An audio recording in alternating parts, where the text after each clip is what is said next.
Hey everyone, this is Matt Downing with Rethinking EDU, and I'm really excited to be with our guest tonight on the Knowledge Drop episode. So as you know, we are currently in a series on networks, but these knowledge drops allow the co-host to have conversations that might not fit neatly into our current series, but we feel the topics are relevant and important to the current educational conversation. So tonight I'm thrilled to be with Raj Lewis and have him drop some knowledge on us. I'm thrilled for a number of reasons. Raj is a good friend, and I welcome any chance to have these sorts of conversations. Raj is thoughtful, he's challenging, he's a visionary, but he's also practical. Another asset Raj brings is he's not in the educational field, and it is so helpful to get an outsider's perspective within a system that is in desperate need of drastic transformation. So Raj is the program director for a men's residential program in the greater Philadelphia area that helps serve men who are often directly out of prison. They struggle with homelessness and or addiction. He's a husband and father of two with a baby on the way, July 4th, very patriotic. Just went under contract on a new house and is a certified kettlebell instructor. Welcome, Raj. How are you? Did I miss anything there? No, I think you covered it.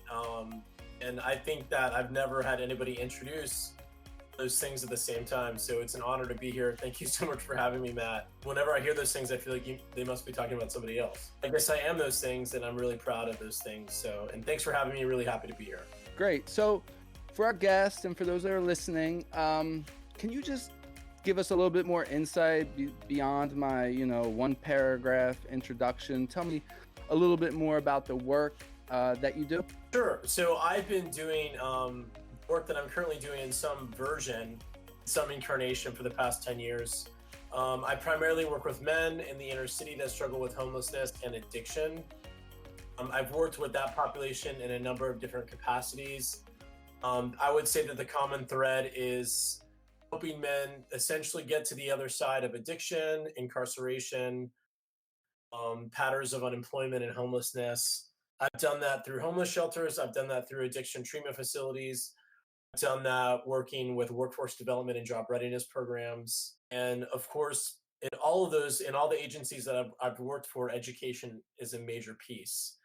Because the population that I work with, most of them are, have dropped out of, never finished high school, or, some have dropped out of middle school and have never gone back to school and have mostly worked under the table.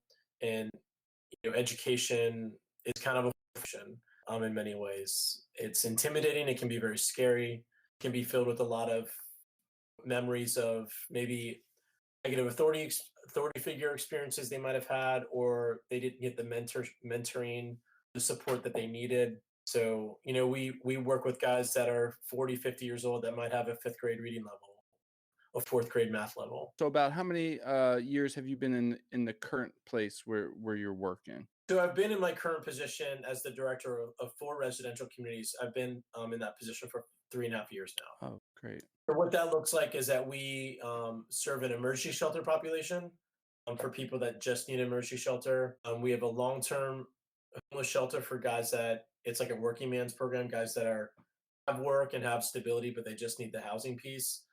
Then we have a recovery program for guys that are really looking for help with, struggles with substance use, also homelessness.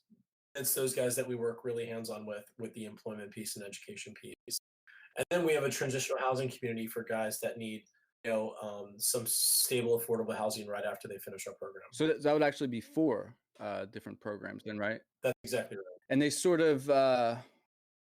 they're sort of all semi-connected, right? But not totally in all the pieces. Well, the 3 first communities I talked about are in the same facility, but our transitional housing community is separate. It's a separate campus. Cool. Yeah. So transitioning a bit, focusing, a little bit more closely on education and really what we want to learn from your work and your experience, because there's obviously a lot that educators can learn, from what you've experienced. So the first thing I really want to talk about tonight is ways in which you've seen education system really just fail the men you serve, and how you've seen education be part of the solution? So we have these two sides, right? We have the negative and the positive, and not to be too pessimistic, but let's just start with the negative. So how have you personally seen the education system fail the men that you work with?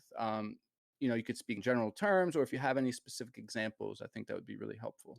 That's a really great question. You had mentioned that, you know, my family and I are recently, purchased a home. Well, I can tell you the biggest reason why we did that, and that's school district. And so when you talk about a population of men and essentially living in a context of urban poverty, underserved community, first thing I automatically think about is that they're in a pretty terrible school district. And so what does that mean typically? It means that the public school system just doesn't have the resources. And if that's in a context where there's a lot of gang violence, a lot of drug use, where the dropout rate's really high, there can be that's the first point, right? I'm gonna be careful how I use my words because it doesn't mean that I don't have respect for a lot of the teachers that work in the school district. No disrespect to those people. If you look at the numbers and you look at where I live, how the school is doing, we're at the bottom. We're at the very bottom. And so most of the guys I work with grow up in a very challenged, underserved school district. They're just not going to get the support that they need. Now, if you think about even a kid in a good school district who has challenges at home, their parents, where I live, it's mostly a single family home, and you just say they're not going to get the support that they need. So what ends up happening are two things that I've seen. Kids in that particular situation either just get pushed through, because we'll have high school graduates in our program or guys that have their GED, and we'll look at their reading comprehension and math scores, and like, how in the world do they ever graduate from high school? Well, chances are they were probably just pushed through, right? Aging out, they aged out. So they aged out, even though they weren't keep making the scores indicative of, a grade change or graduation. In some sense, our current school system creates winners and losers. And that feels like that's anywhere, right? Particularly in a context of urban poverty and a really challenged, underserved school district. There's all these other social factors going on: violence, drug use, Yep. teenage pregnancy, all those types of things. And of course, you have to mention a lot of incarceration, like a really high incarceration rate of young African American men in those areas, and that's generational, right? That has such a generational impact. Think about a lot of those social challenges. The school system is just trying to help these kids as much as possible, but in terms of failure, those are the biggest failures that I see, is that public schools don't, in underserved school districts or in poor school districts, don't have the resources to address not only quality education, but also these other social forces that are going on in these lives. It's really difficult. Not to say that there aren't people that are making valiant efforts. There are people that are making valiant efforts. A lot of times in partnership with nonprofits, like the nonprofit I work for, or other organizations that can come alongside the school district and offer, supportive services. For instance, I got my work started in the city where I work and live in an after school program. And that was through a church. And the church understood, like, hey, listen, a lot of times these kids go home to, a parentless home or a home where there isn't a lot of supervision. And that's a crucial time where kids typically get into a lot of trouble, either managing boredom, whatever it might be. And a lot of families can't afford, daycare, whatever it is. So things like that, can be really effective. Can you talk a little bit more about the system creating winners and losers? You did expound on that, but I would like to hear a little bit more from you. I think that, I reflect on my own school experience, and I was just talking to my wife about this, that I remember very early on, no matter what social things were going on in my life, whether it was, in my home, or wrestling with my self-esteem, or wrestling with a relationship with a girl, or trying to fit in, or these common things that young kids struggle with. No matter how successful I was at navigating those forces, there was this real feeling that my life was defined by these letter grades that I got. I think that all kids have their own struggles, regardless of where they live socioeconomically. But when you think about the unique struggles of a young person in a context of urban poverty, an underserved community, you just have to think about all the social forces they face that are working against them to be successful in life. Whether it's growing up in a single family home, whether it's growing up in a violent neighborhood where gunshots are the norm, or where selling of drugs is the norm on their block. Not to mention, that their food is maybe like a honey bun and juice, or if they get breakfast at all, or whatever might be going on. These are just the realities of living in an underserved community. You're really just in survival mode. And so you have kids that are unbelievably resilient, unbelievably able to survive a very harsh urban sort of jungle. And then for that person, to my experience, to be defined by a letter grade in terms of how they're doing with, like, say, math or reading comprehension.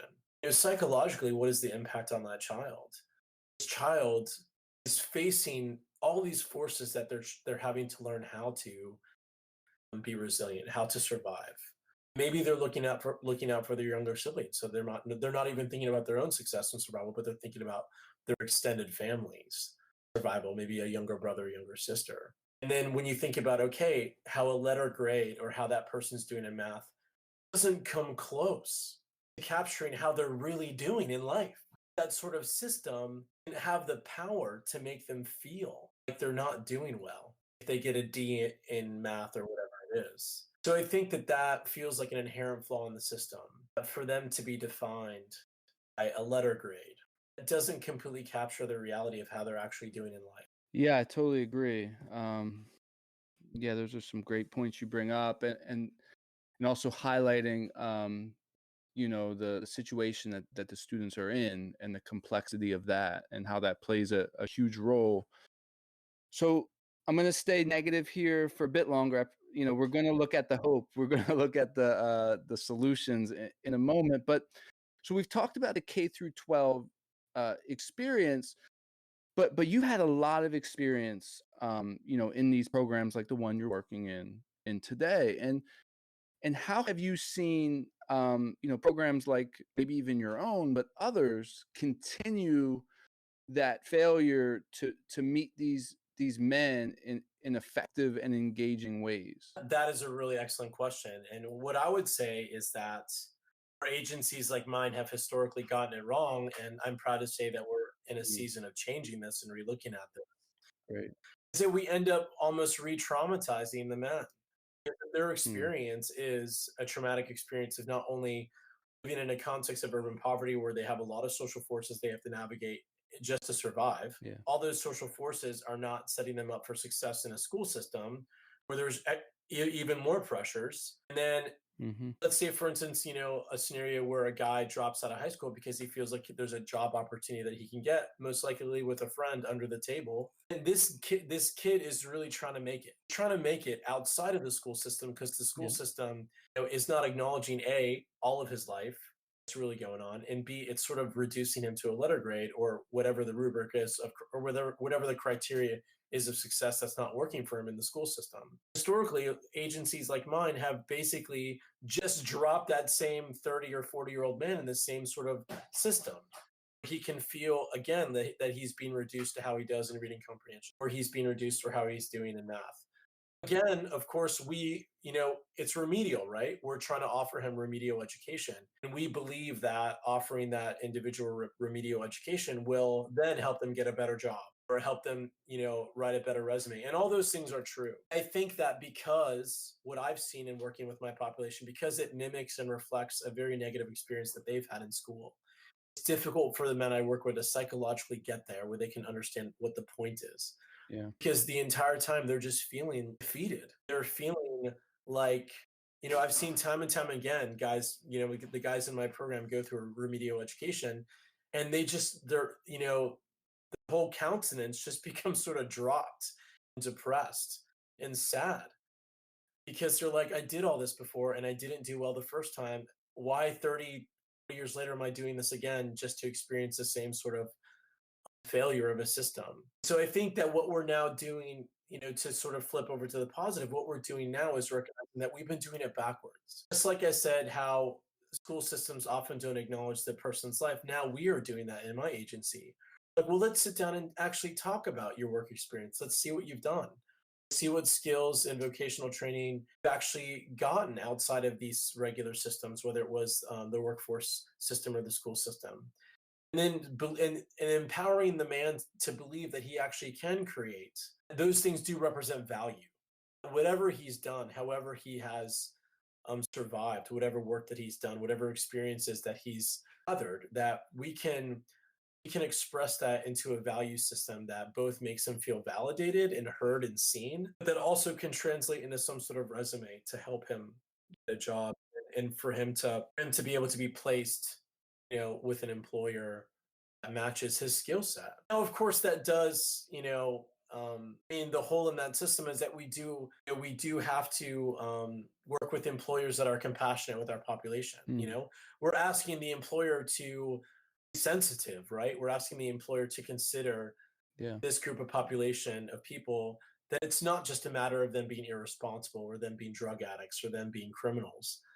So we are implicitly asking the employer and explicitly asking the employer to consider the plight of this population in terms of taking a chance on them. Yeah, yeah, Raj, we're actually in the midst of a series on networks, and we're talking a lot about in education, the importance of networks to push forward change. Yeah, I mean, how's that important for you? Talking about this, changing up, the way that you guys are doing things and building, these networks of community members. How have you seen that as an important role?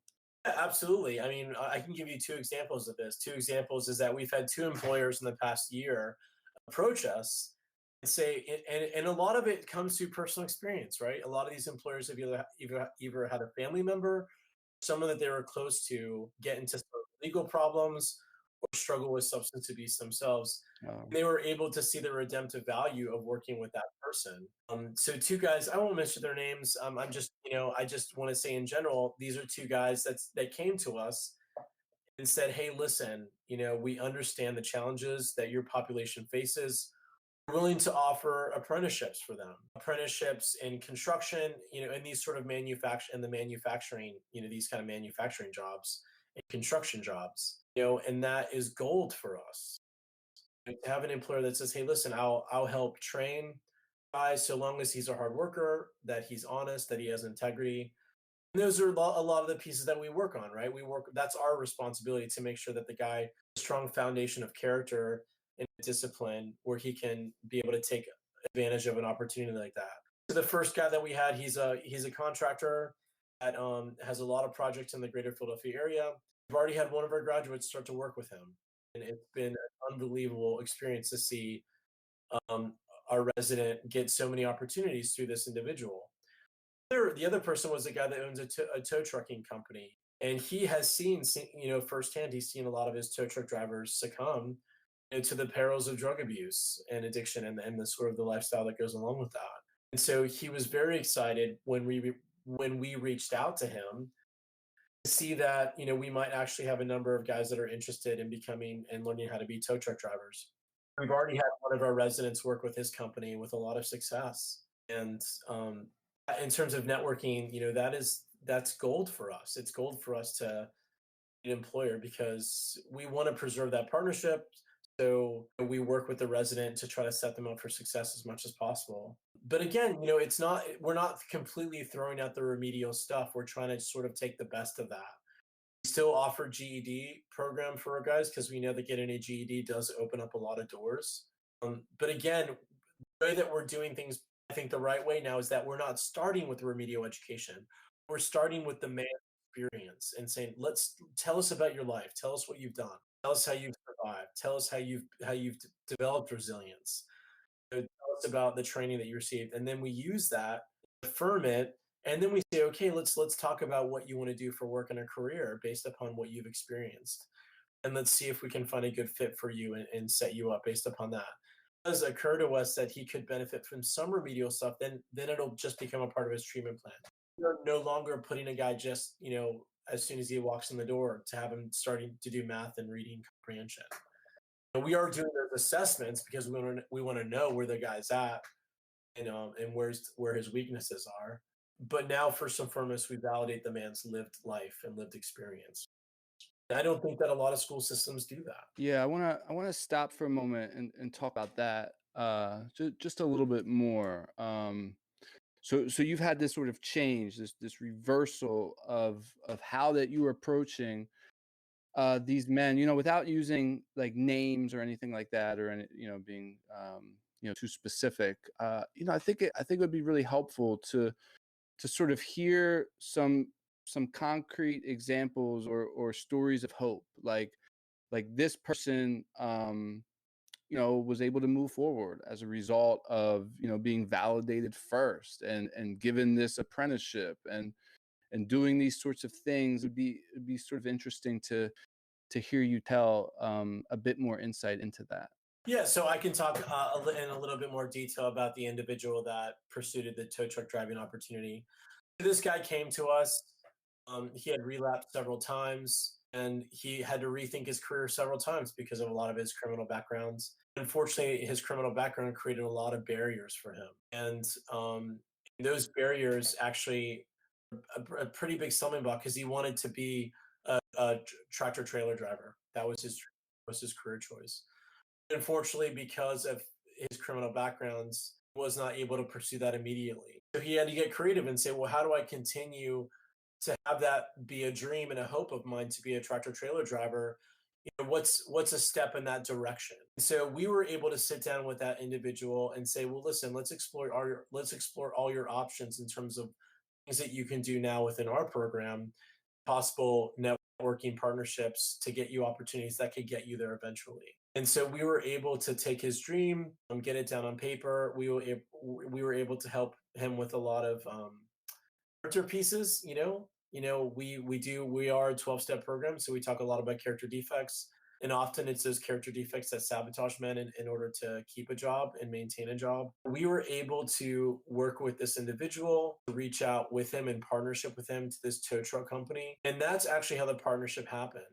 Is that we went to the tow truck company, because our client had reached out. We wanted him to be transparent and honest with the company to let him know that he was a part of a homeless shelter, a recovery program. Because it's better if our clients get out in front of that than for the employer to find. We do encourage that. Of course, it's up to the client, but we do encourage them to do that, especially if it's something that involves driving and heavy machinery and those types of things. So in this instance, we did disclose. He did disclose, and the owner of the company was elated and was excited.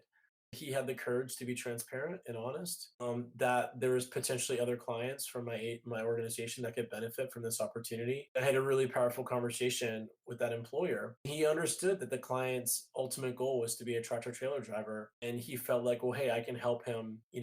This can be a step in that direction. And so it was an instance where we were able to work outside of right, because he wasn't eligible at the time just to go to state and get his truck driving license. That wasn't an option for him. We were able, through networking and through our program of putting his life experience and career aspirations first, we were able to find a partnership with an employer. And as of today, he's still working for that tow trucking company. And as far as I know, his heart is still set on using that as a stepping stone to become a tractor trailer driver. That's great, Raj. Thanks for sharing that story. And I mean, another thing that jumps out to me from that story is the personalization of that experience. Like, you didn't just throw him in this rigid structure program. Okay, like, go do this, but you found a passion that would engage him and get him going, and get him motivated. You found a support network, and that's just great, yeah. So thanks for doing that. And that, still on the sort of positive that you've sort of taken us without much prompting. Let's sort of let's dream big, right? So let's dream for a moment. What would the ideal educational system look like for the men that you serve? Maybe some of these things you already do. Maybe some of these things you want to be able to do. That's a really great question. I think that the biggest questions that we get is success, and that's typical across the board of a lot of drug and alcohol programs. People want to know, well, what's your success rate? There actually is no more agreement in the addiction field as to what success means. Because guess what? You can be sober and still be living a really miserable life. be sober and still be really unhealthy. I worked with my organization and I said, we just need to come up with a different criteria for success that actually is reflective of the entire person's life. Because we still do consider sobriety to be a big deal. Guys come to our program to get clean and sober. I don't want to minimize that. That is unbelievable liberation for our men. What we had seen time and time again is a lot of guys get clean and sober and then still maintain kind of a low quality of life. I really wanted us to change that. I think that is where I would start, when you talk about an education system, and this is where we're at today. It turns out that the World Health Organization, I think it was in the 90s, had developed what they called the quality of life assessment. And it's a questionnaire of 100 questions that cover what they consider to be the fundamental 6 dimensions of every person's life. They developed these categories by going all over the world and saying, well, how would you measure a person's quality of life? And the first one is bodily health. They measure things like pain level, body image, those types of things. How is a person, energy levels, how is a person doing in terms of their physical health? They measure psychological health. How is a person doing in terms of psychological well-being? They look at social relationships. How is this person doing with relationships in general, personal relationships? They talk about mobility and transportation. Is this person able to get around? They talk about level of independence. How able is this person to live independently? And they talk about the person's environment in terms of where they live, in terms of their access to resources. Also talk about spirituality. When I discovered this tool, I was like, this is what we need to do. Because if my agency should say anything to a person that has a question about success, that we absolutely should be able to say that we have measurable results. We absolutely are professionals in increasing a person's quality of life. And I think that tool is so powerful, and the school system could learn a lot from that sort of thing. You're not just reducing a person to a letter grade. You're not just reducing a person to how many days sober and clean they have. And you know what? Let's look at your entire life and validate where you've struggled, where you've experienced success, how you're currently doing now. Because once we have that information, we take that quality of life assessment and we distill it into like, well, okay, I might look at a client's, results and say, wow, it looks like you're doing great physically. It looks like you have great energy levels. It looks like you're getting great sleep. Or it looks like you have really successful, meaningful relationships. The idea is to see and hear the client based upon their own reporting, as opposed to imposing criteria upon them. It doesn't reflect and match their real life, their lived experience. Once we're able to sit down and say, hey, listen, does this really reflect who you are? This is after they've done the quality of life assessment and answered the 100 questions. And then that person so many times will say yes. After we've gone back and forth, they'll say, yes, this does capture where I'm at and how I'm doing in life right now. From that, we can come up with a plan.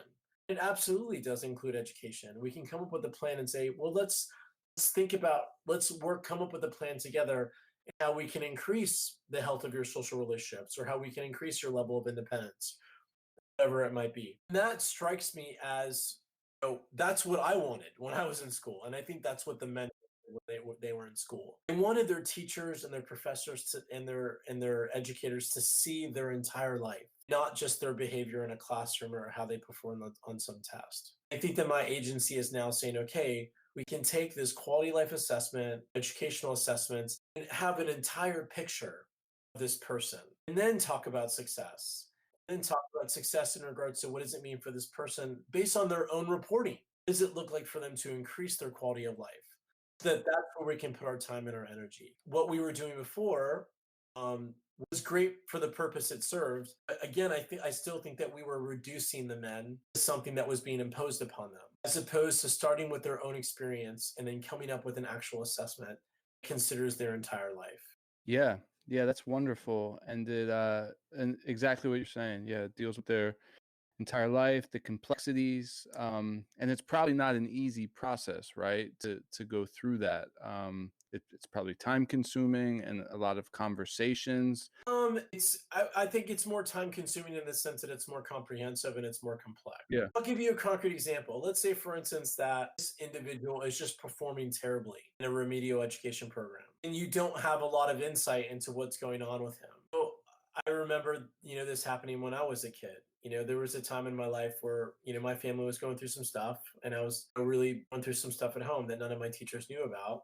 Was absolutely impacting my performance in school. But my teachers would have never known that. And I think that what this does is, well, wait a minute. On the quality of life assessment, this guy says he's getting 2 hours of sleep a night. He has chronic pain. Well, that's probably impacting more so than his, educational level. That's probably impacting how he's doing. So then we can put our energies into addressing those things so we can position him to actually do well. Does that make sense? Yeah, that's great. So it is more time consuming, but it's more time consuming in a good way because it gets you a better picture of these men that you serve. Right. Well, we're not putting our energy upon our own agenda, but we're Mm-hmm. partnering with the client to say, hey, where should we put our energy right now? It looks like we need to put our energy into helping you get a good night's sleep.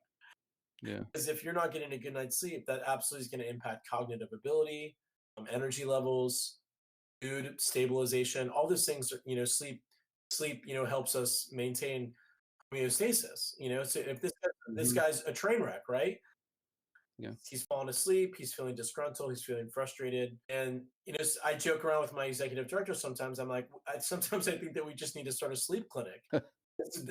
So many of our guys struggle with sleep, Mm. and that could be because of long term drug use or, and maybe having a med adjustment with their, whatever meds they're on. It could be sleep apnea. It could be a number of things that our guys face. But that's a really good place to put your energy Mm. because it's a prerequisite, right? Healthy sleep and these other things are prerequisites for high performance. Yeah, we're coming to the end here, of our conversation, and just want to take a moment with a reflection to sort of connect some of the dots here. So, how are some of the things that you've shared, in this conversation tonight, able to impact or help us rethink education? So you're obviously in a different, in a different space, but I think your experiences are obviously valuable and obviously very insightful. So I just want to take a couple moments for us to reflect on that, contemplate that. There's a lot of things that you've shared tonight that have sort of helped me rethink uh education. I could name, a list. I could just start listing them out. But to pick one, just a moment ago you said, we need a different criteria for success. And that's true for the men you serve. And I think that's true for the education system as well. The current industrialized model of education has failed to meet too many people, right? It's failed to meet people that didn't fit into that criteria. Those who needed more hands-on learning, maybe they're too hyperactive or maybe something else. But instead of engaging them and thinking about what, different criteria for success, these kids are just discarded, sent to the principal's office, and like you've spoke about earlier, they're A'd out, they're pushed through, they're sent along, and sort of what happens, and this sort of connects, this idea along with other stuff you've shared, it sort of connects with some of my passions within education about student choice, student agency, like that gentleman you talked about with the tow truck. He was given agency, he was given choice, he was given a voice.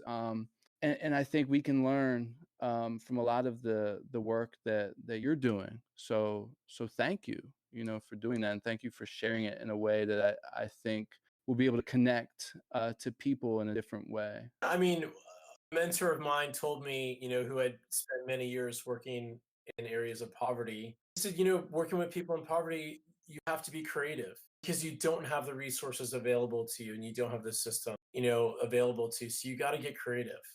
And I would say that when I think about K through 12, that's such a formative time for a child's life where there is just a lot of times a burst of imagination and creativity. I think that it could start there. And I just know that so many of these kids are struggling with things at home that most of us will never know about. Developing tools that can encourage, empower their creativity and imagination, but also captures more of who they are outside of school. Mm. Those things are going to impact how they do in school. Two things I think: empowering creativity and imagination, and creating avenues for kids to be seen and heard completely, comprehensively.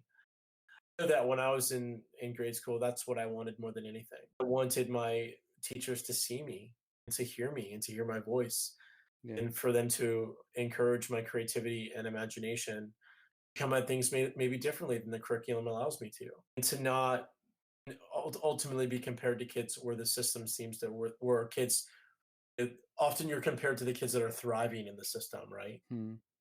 That ends up sort of being my reference point. And I would say, no, my own life should be my reference point. That's why I love the quality of life assessment. My own success on my own terms should be my reference point. And my teacher should help me achieve success based on how I define it and how the system defines it. Great. Yeah, the last section is just a time where we plug something. It could be a website, a book, a tool, organization, you know, yourself, you know, whatever your heart desires. But I'm gonna plug iowabig.org tonight, because I think it applies heavily to some of the things we're talking about. So Iowa Big is a new way to think about education, and what they do is they tailor the education to the students' needs. Some of the students might only come to school for a little bit in the morning, and then they're doing hands-on learning in the community, and it looks different for all of the students, and it's making a big impact. So I'm gonna plug that. What about you, Raj? Things that I'll plug. There's an organization called Trellis for Tomorrow. I worked for this organization. It was called something else at the time. It was called the Food for Thought program. I love these guys. I love the work that they do. They basically work with at-risk youth and adjudicated youth and kids. They offer essentially a workforce development program doing gardening and farming. They teach the kids about finances. They teach the kids just creative ways and new ways to approach education that encompasses their entire life. I served as the assistant director for that organization years and years ago. It's really cool to see them continue to do that work in Philadelphia and other places. That is one organization that really captures a lot of the things that I've talked about tonight. I love it. I would also, a book by an Austrian philosopher that was a huge education reformer, or a lot of his books influenced a lot of education reform in parts of the world, is Ivan Illich. Ivan Illich wrote a book called The Tools for Conviviality, the tools for essentially doing life together and living together. That book has been such an inspiration and source of life for me. Has really challenged me to think about offering relation tools for doing life, and I would love to see that happen, you know, at the elementary school level. So those are my two plugs. Great. Thank you, Raj. Thank you for joining me tonight. I appreciate your time and your insight. To those of you who are listening, thank you for tuning in to this Knowledge Drop episode. If you like this episode, subscribe, share it out, post a review on Apple Podcasts. All of those things will help get our podcast out to more people. Until next time, keep rethinking EDU. Thanks.